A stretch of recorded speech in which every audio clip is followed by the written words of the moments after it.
Good evening বন্ধুরা। তো বন্ধুরা দেখো, আমি এখন চলে যাচ্ছি বাবার বাড়িতে। তো বন্ধুরা দেখতে থাকো, বাবার বাড়িতে আমি যাচ্ছি কোন রাস্তা দিয়ে, কোন দিক দিয়ে যাচ্ছি। এই হচ্ছে আমাদের ঘাটপাড়, গোয়ালপাড়া ঘাটপাড়। এই ব্রিজ দিয়ে আগে আমরা স্কুলে যাওয়া আসা করতাম। তো বন্ধুরা দেখো, কত বড় নদী, মানে নদী হচ্ছে বিশাল বড় নদী। আর একটা লোক যাচ্ছে আর আমি পার হব এখন।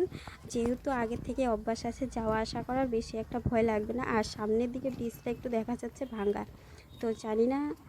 এই দেখো, দেখতে পাচ্ছ, এই হচ্ছে সামনের দিকটা একটু ভাঙা আছে, মানে এখানে হচ্ছে জয়েন দিয়েছে, মাঝখানে মাঝখানে জয়েন করে দিয়েছে। তো যাই হোক, আমি সেতুতে উঠে পড়েছি আর ভাঙা জায়গাটা পার হয়েও চলে এসেছি। আর বাবা ওপারে দাঁড়িয়ে আছে টোটো নিয়ে। তো বাবা টোটো করে চলে যাব বাড়ি।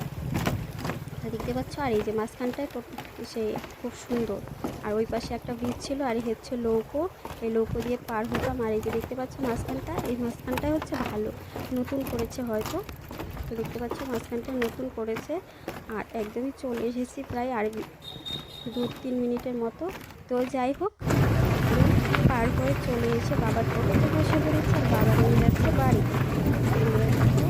আবার যেতে হবে রেশনে, কারণ রেশনে মা দাঁড়িয়ে আছে, মাকে নিয়ে আবার এক জায়গায় যাবো।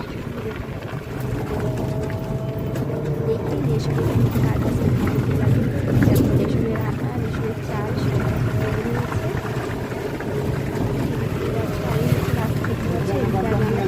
স্কুলে যাওয়া আসা করতাম, আর রাস্তাগুলো দেখে একদমই মনে পড়ে গেল। আর এই দেখতে পাচ্ছ রেশনে চলে এসেছি। আর হচ্ছে দেখো, রেশন ঘরটা নতুন করেছে, আগে তো এখানে রেশন ছিল না, অন্য জায়গায় ছিল।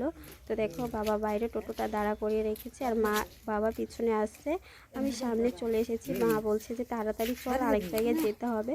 তো তার জন্য তাড়াতাড়ি করে যাচ্ছে। এই দেখো গাড়ি, বাবা এখন গাড়িটা স্টার্ট করবে।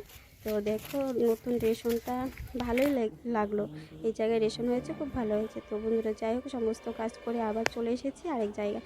এটা হচ্ছে আমার একটা বৌদি ভাই, আর আমি বসে আছি। আর মা হচ্ছে, দেখতে পাচ্ছি এখানে মা বসে আছে। আর মার শরীরটা খুবই খারাপ লাগছে, প্রচণ্ড মার ঘুম ঘুম পাচ্ছে। আর এখানে অনেকটাই দেরি লাগে মানে একজন করে নাম ডাকবে, তার পিছনে হচ্ছে 8 ঘন্টা করে টাইম লাগে। তো সেই জন্যই দেরি হচ্ছে। আর মার প্রচণ্ড খারাপ লাগছে, মা বলছে একা একা আর ভালো লাগছে না, কখন যে যাবো বাড়ি। তো যাই হোক, দেখো বৌদি ভাইও এসেছে। বৌদি ভাই কিসের জন্য এসেছে জানি না। তো মার এখন প্রচণ্ড মাথা ব্যথা করছে, মা বলছে আর থাকতে পারছি না, কখন যে বাড়ি যাব। তো দেখি মাকে কখন ডাকে। তো যাই হোক, মাকে ডেকে নিয়েছে, মা এখন চলে গেছে। আর আমি একটু এই সাইডে এসে জানলার এখানে এসে দাঁড়িয়েছি। আর এই দেখতে পাচ্ছি, এটা হচ্ছে ভুটনির ঘাট হচ্ছে পার্ক।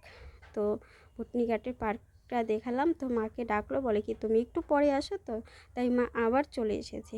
তো যাই হোক, মা এসে দাঁড়িয়ে আছে আর আমি এখানে দাঁড়িয়ে দাঁড়িয়ে তোমাদের সঙ্গে গল্প করছি। আর এইখানে বেশি একটা লোক হয় না, যেহেতু সেন্টার বলেই বেশি লোক হয় না, হসপিটাল হলে লোক হতো। আর এখানে আসলে সুবিধা কি, মানে অনলাইনে ডাক্তার দেখানো যায়, এটাই, তাছাড়া আর কিছু না। তো যাই হোক, যেহেতু হসপিটালে যাইনি, তাই এখানে গিয়েছিল। আর একদম ডাক্তার দেখে চলে এসেছি বাড়িতে। এখন মানে শ্বশুর বাড়িতে চলে এসেছি, বাবার বাড়িতে শ্বশুর বাড়ি চলে এসেছি। এখন আমি ফ্রেশ হয়ে কিছু খেয়ে নিব। তো যেহেতু বাবার বাড়িতে মানে মা ওদিক দিয়ে চলে গেছে, আমি এদিক দিয়ে চলে এসেছি, এই জন্য প্রচণ্ড খিদে পেয়েছে আর খুব মাথা ব্যথা করছে। তো তার জন্য আমি কিছু খেয়ে একটু রেস্ট করে আবার রান্না করতে চলে যাব।